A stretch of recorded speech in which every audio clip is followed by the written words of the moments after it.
Convido você a abrir a sua Bíblia, a segunda carta de Paulo a Timóteo, capítulo 3, versos 16 e 17. Um dos pontos fundamentais da reforma é somente as Escrituras. A suficiência, a autoridade e o poder das Escrituras, exclusivamente das Escrituras, para a vida do crente e para a vida da igreja. Então, se não está na Bíblia, não serve para nós. Eu sei que você é muito criativo, muito inteligente, você pode até querer reescrever a Bíblia hoje, mas você não tem autoridade para isso, tá? Então você precisa saber de forma consciente e prática o que é a Bíblia. E esse texto é um texto básico, onde Paulo, escrevendo para Timóteo, dizendo para Timóteo que nos últimos dias, ele começa assim no capítulo 3, nós viveríamos tempos difíceis, tempos demoníacos. Então ele vai dizer para Timóteo: Timóteo, permaneça na palavra. E ele vai nos dar 3 lições aqui, nesses versículos 16 e 17. Vamos ler juntos? Toda a Escritura é inspirada por Deus e útil para o ensino, para a repreensão, para a correção, para a educação na justiça, a fim de que o homem de Deus seja perfeito e perfeitamente habilitado para toda boa obra. Aqui há 3 ensinos básicos que eu quero que você memorize. O primeiro deles, o que é a Escritura? O que é a Escritura? Em segundo lugar, qual é a utilidade da Escritura? Ela presta? Ela serve para nós? Ela é útil? Terceira coisa que o texto nos ensina, além de conceituar, além de mostrar a utilidade, vai nos dar aqui o propósito, a fim de. Isso aí é propósito, é objetivo. Então, com essas 3 divisões em mente, nós vamos tentar fazer um sermão aqui para você. O que é a Bíblia? A Bíblia, ela tem 66 livros. Ela foi escrita num período de 1.600 anos. E Deus usou 36 homens, que não falaram por si mesmos, mas foram inspirados pelo Espírito Santo. E essa inspiração não foi uma inspiração apenas de influência, mas os pensamentos foram inspirados e as palavras foram inspiradas no texto original. De tal maneira que o que está na Bíblia não é pensamento de homens, mas os pensamentos de Deus. E aqui, essa expressão, toda a Escritura, Antigo Testamento, Novo Testamento, é inspirada por Deus. Essa palavra inspirada por Deus, no grego, é uma palavra só, theopneustos, que significa que a Bíblia, ela veio de dentro de Deus, porque na respiração você inspira e você expira. Você puxa o ar e põe para fora o ar. A ideia aqui é que a Escritura foi justamente expirada por Deus, veio de dentro de Deus. Foi soprada. Vocês estão entendendo ou não? Vamos lá para 2 Pedro. 2 Pedro, por favor, capítulo 1. Segunda carta de Pedro.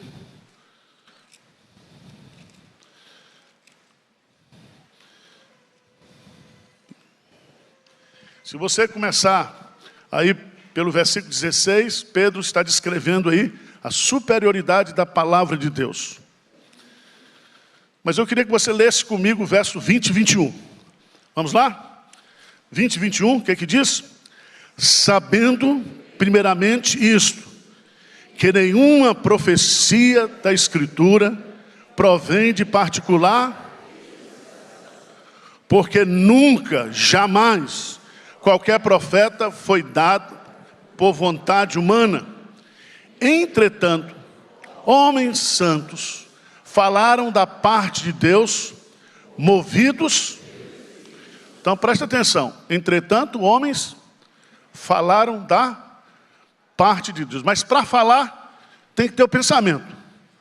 Para falar, tem que ter o símbolo, né? O signo linguístico. Então Deus usou homens para falarem pensamentos, escreverem isso, movidos pelo Espírito Santo. Eles falaram da parte de Deus, porque a palavra profeta é boca de Deus, mas eles falaram movidos pelo Espírito Santo. Essa palavra movidos aqui vem da linguagem marítima, quando o barco ele era conduzido pelo vento. Ele era conduzido, abria-se as velas, eles eram movidos. Então esses homens que escreveram a palavra de Deus para nós, foram movidos, inspirados pelo Espírito Santo. Amém? Vamos entender mais. Vamos para Isaías. Isaías, capítulo 55. Texto que nós lemos recentemente, mas é a segunda parte do texto. Versículo 8. Deus diz assim: porque os meus não são os vossos pensamentos, nem os vossos caminhos, diz o Senhor. Então preste atenção. O nosso Deus, ele é um Deus que pensa, tá? Pensa. Se nós fomos feitos à imagem dele, nós também pensamos. O bicho não pensa. O cachorro não pensa. Apesar que o cachorro olha para você como se estivesse entendendo tudo. Mas não pensa. Então o nosso Deus pensa. E ele diz claramente: os meus pensamentos são diferentes dos vossos, o quê? Pensamentos. Por quê? Porque os pensamentos de Deus apontam para caminhos que aos meus olhos parecem direitos, mas o fim é perdição. Então a palavra de Deus, os pensamentos de Deus, nos conduz para os caminhos corretos, certos. O que ele pensa, dirige a minha vida, conduz a minha vida. Então você que já foi crédulo de profecia, Deus está me falando, Deus mandou dizer isso para você, sai fora. Você quer ouvir Deus dizer, lê a Bíblia. Você quer ouvir a voz de Deus em voz alta, leia a Bíblia em voz alta. Deus nos fala pela sua palavra. E se eu disser alguma coisa como pastor, ou qualquer professor de escola dominical, ensinar alguma coisa que não está na Bíblia, você deve rejeitar.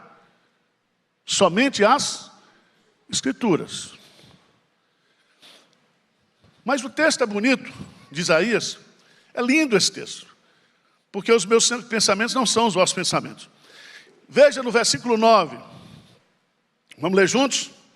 Porque assim como os céus são mais altos do que a terra, assim os meus caminhos mais altos do que os vossos caminhos, e os meus pensamentos mais altos do que os vossos. O que é que Deus está dizendo aqui? Ele está dizendo que os pensamentos dele vêm de cima. Os nossos pensamentos são terrenos, são humanos. E veja a figura que ele vai usar, a metáfora que ele vai usar. Vê aí comigo. No versículo 9, 10. Porque assim como desce o quê? A chuva e a neve dos céus. Então ele está dizendo, a palavra vem do céu. A palavra vem de cima. E para você entender isso, ele vai usar a chuva e a neve. Vocês estão entendendo ou não? Deus está dizendo, os meus pensamentos, aquilo que está na Bíblia, é do alto. Veio do céu. Porque onde Deus habita? Nos céus. E tudo de bom que vem para nós, vem dos céus, inclusive a palavra. Inclusive, Jesus Cristo, nosso Salvador, ele veio dos céus. E é muito interessante que o texto vai nos ensinar algo profundo aqui.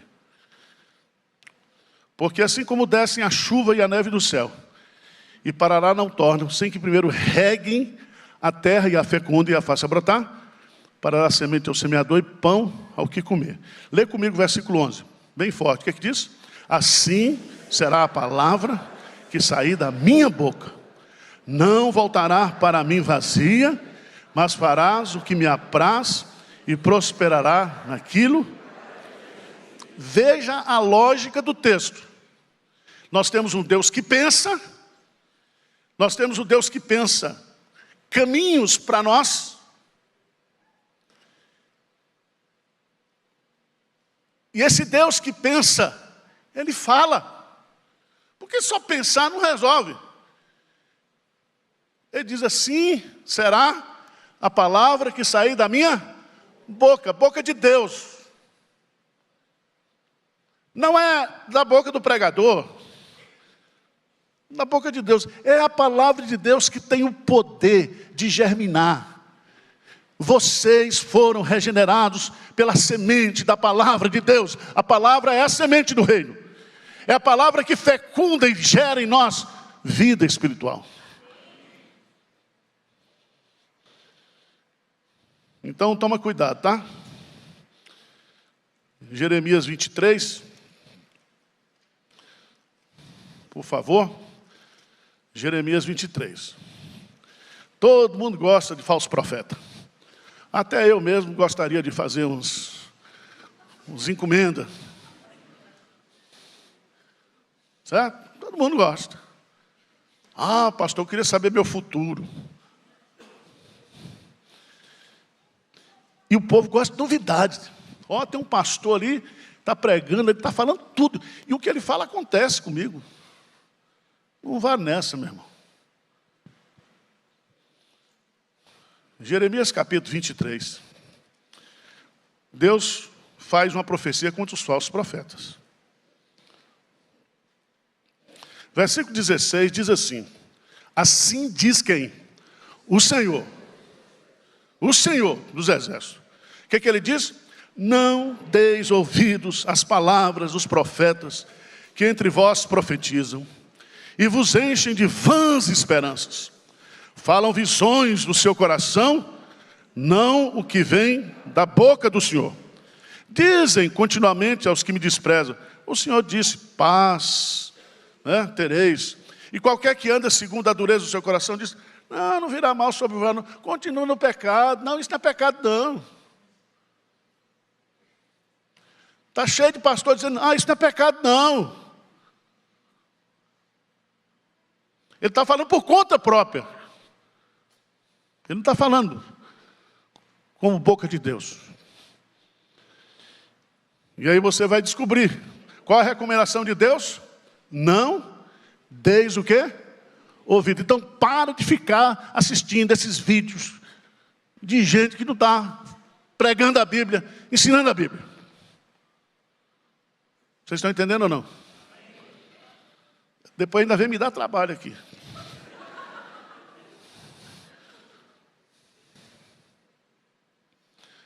Veja, no versículo 28 de Jeremias 23 diz assim: o profeta que tem sonho, conte-o apenas como? Mas aquele em que está a minha palavra, fale a minha palavra com verdade. E ele diz que tem a palha com o trigo, diz o Senhor. Então, o que é a palavra de Deus? É o trigo. A experiência de quem está falando da palavra é palha. É palha. O que alimenta é o trigo, não é a palha. Então para de comer palha. Pastor, só precisa conhecer, tem um pregador aí que ele sabe tudo, já foi no céu, no inferno, teve revelação, não sei o quê. Já sabe quem vai ser o presidente. Sai fora disso. Nós temos que ficar exclusivamente com a palavra de Deus. E ele diz no versículo 29, não é a minha palavra fogo, diz o Senhor, e martelo que esmiuça a penha. Versículo 30, portanto, eis que sou contra esses profetas, diz o Senhor, que furta as minhas palavras, cada um ao seu companheiro. Ou seja, não ensina a palavra, furta, esconde a palavra, não dá a palavra. Por isso, meus amados irmãos, que quando Martinho Lutero, ele preso lá no castelo de Wittenberg, protegido por o rei Frederico, a primeira coisa que ele escreve é a versão impressa da Bíblia, em alemão, e coloca a Bíblia na mão do povo. A sua fé tem que se fundamentar na palavra de Deus. A palavra gerou você, a palavra é o leite espiritual que alimenta você. Você não precisa de nada mais para fundamentar a sua fé, que não seja a palavra de Deus. Então você que veio dessas comunidades aí, se refaz, tá? Você tem que desconstruir e reconstruir. Tá certo? E corra desse pessoal que diz, o Senhor está me dizendo. A função nossa como pregadores da palavra é explicar a palavra para você. Como eu estou tentando fazer, tá? Eu não sou falso, eu sou hipócrita, mas falso não. Vamos lá. Porque quando a gente prega, a gente está pregando contra a gente mesmo. Eu quando falo aqui, estou falando contra mim. Sabe por quê? Veja aí, o texto. Toda a escritura é inspirada por Deus. Vamos repetir? Toda escritura é inspirada por Deus. Então a natureza da escritura é divina, é sobrenatural. São os pensamentos de Deus que veio para cá. Agora, ela é útil. Então tem alguns pregadores hoje, pastores, que eu não chamo de pastor. Às vezes o cara é um livre pensador, teólogo, não tem responsabilidade, não vai prestar conta de suas almas para Deus. Porque pastorado é mordomia. Paulo diz, aquele que ensina, vede como ensina. Porque nós não podemos substituir o fundamento. E veja com que material você está construindo a vida das pessoas. Agora vamos ver aqui. 4 coisas é útil a palavra. Quais são aí? 4 coisas. Ela é útil para o ensino. Então, a Bíblia nos revela aquilo que é certo. O ensino aqui a Bíblia nos mostra os valores de Deus, os pensamentos de Deus. Então, o conteúdo daquilo que eu e você precisamos aprender de Deus está onde? Na Escritura. A Bíblia nos ensina. Mas em segundo lugar, ela o que nos repreende. O que é repreender? É mostrar quando eu estou o quê? Errado. É cada chibatada, se você ouve Paulo Júnior, chipó todo dia. A palavra nos repreende. A palavra diz, olha, o que você está fazendo está errado. Você precisa perdoar. Não precisa amar. Você precisa buscar santidade. Você está com uma vida mundana. Deus não quer essa vida para você. Deus quer que você cada dia mesmo pareça com Cristo. Então a Bíblia nos repreende. Quando eu estou na minha soberba, na minha vaidade, no meu orgulho, a Bíblia me repreende. Quem já foi repreendido pela palavra? Levou chicotada. Ah, então vocês são normais. Não é assim? Você vê, hoje eu fui para a igreja só para apanhar. Só para apanhar. É assim mesmo. Um dia eu bato, outro dia o pastor Hernandes sopra. E vai. De surra em surra a gente vai aprendendo. A palavra nos repreende.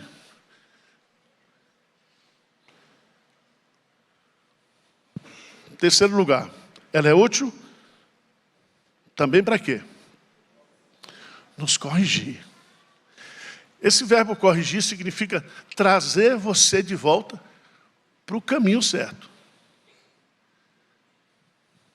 Para o caminho certo. Aí você vai dizer assim, a Bíblia tinha razão mesmo. A palavra de Deus tinha razão. Porque ela corrige por si mesma, ela é poderosa.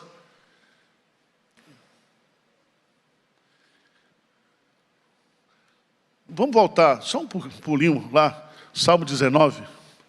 Hoje eu estou bem aqui, que eu não estou vendo relógio, vou até meio-dia. Salmo 19. Davi, dos versos 1 a 6, ele fala da revelação natural de Deus. A revelação natural de Deus só serve para alguma coisa. Para a gente crer que Deus o quê? Existe. Mas a revelação natural não altera nada da minha espiritualidade. Por isso que além da revelação natural, os céus proclamam a glória de Deus, e o firmamento anuncia as obras das suas mãos. Então, eu não posso olhar para a criação e dizer Deus não existe. Mas nós precisamos da revelação escrita. Agora, vê comigo, por favor, aí. Versículo 7. A lei do Senhor é o quê? Perfeita. E o que ela faz? Restaura a alma. Quantas vezes eu e você, vivendo crise, desânimo, desorientação, você chega a ler a Bíblia, ora, aí o que? Restaurou você. A palavra restaura, anima. Veja que o salmista usa um paralelismo, ele usa um conceito, ele usa um adjetivo, e ele usa a utilidade das Escrituras. Ele diz assim: a lei do Senhor é perfeita e restaura a alma. O testemunho do Senhor é fiel e dá o quê? Sabedoria aos simples. O que é que significa simples aqui? Aqueles que são ensináveis, né? Porque se você já é doutor, pós-doutor, em espiritualidade, você não aprende da Bíblia. A Bíblia é para os doentes. Os sãos não precisam de médico. Bem-aventurados os pobres de espírito. Então, quando você se aproxima da palavra, ela é a autoridade suprema. E eu não sei nada. Dá sabedoria aos simples. Quer sabedoria? Se submeta à autoridade das Escrituras. A Bíblia vai ensinar você. Diz o texto também: os preceitos do Senhor são retos e faz o quê? Alegra o coração. O mandamento do Senhor é puro, ilumina o quê? O que significa iluminar os olhos? Abre os nossos olhos, abre a nossa visão. Quando você lê a Bíblia abre, mostra coisa que você não está vendo. Lembra que no Salmo 19, Davi diz, né? Desvenda os meus olhos, Senhor, para que eu contemple as maravilhas da tua lei. O temor do Senhor é límpido e permanece para... Então eu queria dar essa notícia para você, tá? Ninguém vai reescrever a Bíblia, não. Sai fora desses pastores que querem receber. Ah, isso aí era do tempo dos... Não, não tem negócio de tempo, não. Seca-se a erva, cai a sua flor, mas a palavra do Senhor permanece para sempre. O que é pecado lá no passado é pecado hoje e vai ser pecado até Jesus voltar. E não facilita não que você vai... Não torça as Escrituras para a sua própria condenação. Não acrescente e nem retire nada da Bíblia. A Bíblia é perfeita. E ele termina dizendo que os juízos do Senhor são verdadeiros e todos igualmente justos. E aí, ele vai fazer uma declaração: são mais desejáveis do que ouro, mais do que ouro depurado. Vamos voltar lá rapidamente para Timóteo. O que é a Escritura? Toda a Escritura é inspirada por Deus. Segundo, qual é a utilidade da Escritura? Para o ensino, para a repreensão, para a correção e para a educação. Paideia. Então, o crente, paideia, é aquele que se deixa ser formado, educado, formatado pela palavra de Deus. Educação na justiça significa educação naquilo que é correto, naquilo que é perfeito, naquilo que é justo, naquilo que é íntegro. Mas por fim, irmãos, o que é a Escritura? Qual a utilidade da Escritura? Terceiro, a fim de quê? O que é que significa isso? Língua portuguesa. Propósito. Qual foi o propósito de Deus nos dar as Escrituras? Primeiro, para ser uma coisa útil no meu dia a dia, para me formatar. Mas veja que ele usa aqui para que o homem de Deus aqui não é pastor. Pode ser. Mas homem de Deus, se você observar, de Deus significa homem que pertence o quê? A Deus, de Deus. Se você é uma mulher de Deus, um homem de Deus, seja perfeito. Então a palavra nos foi dada para que nós sejamos o quê? Perfeito. O que é que significa a palavra perfeito? A palavra teleios no grego. Significa maduros. Então, o que é ser um crente maduro? É um crente que está sendo transformado. Porque veja, seja perfeito significa, o verbo ser aí, significa que o propósito da palavra é trabalhar em mim, primeiro.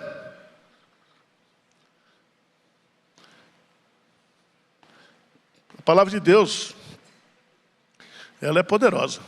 Ela é como espada de dois gumes que penetra.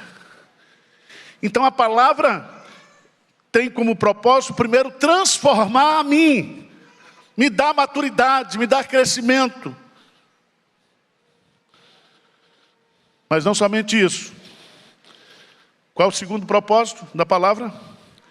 E perfeitamente, amadurecidamente,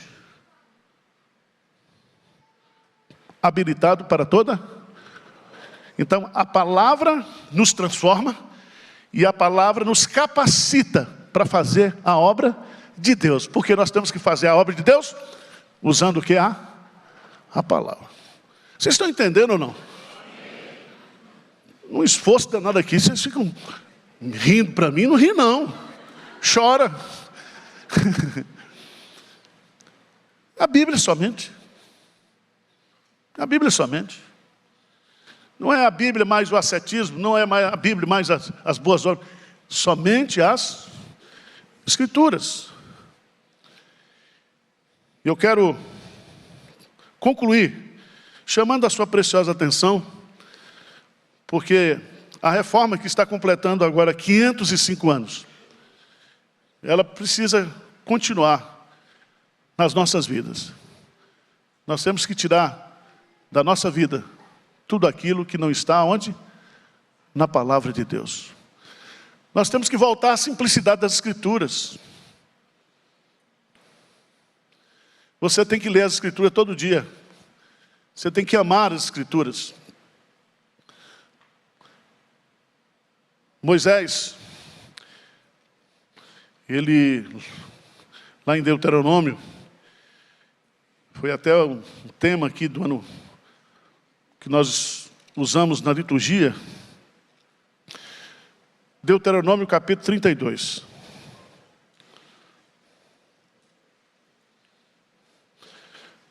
Vamos ler juntos, versos 45 a 47. E aí nós vamos nos preparar para a ceia do Senhor.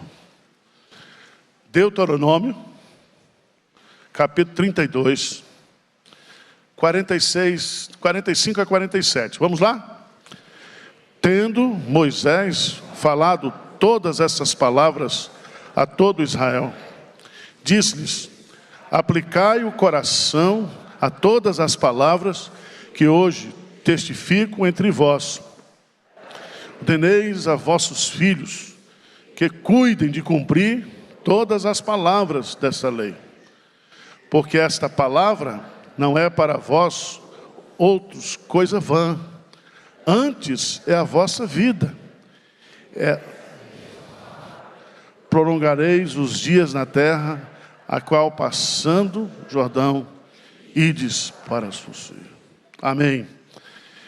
Essa palavra tem que ser ordenada para as nossas futuras gerações. Porque a palavra não é para vós outra outros, coisa o quê?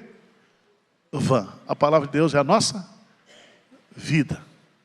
Amém, irmãos?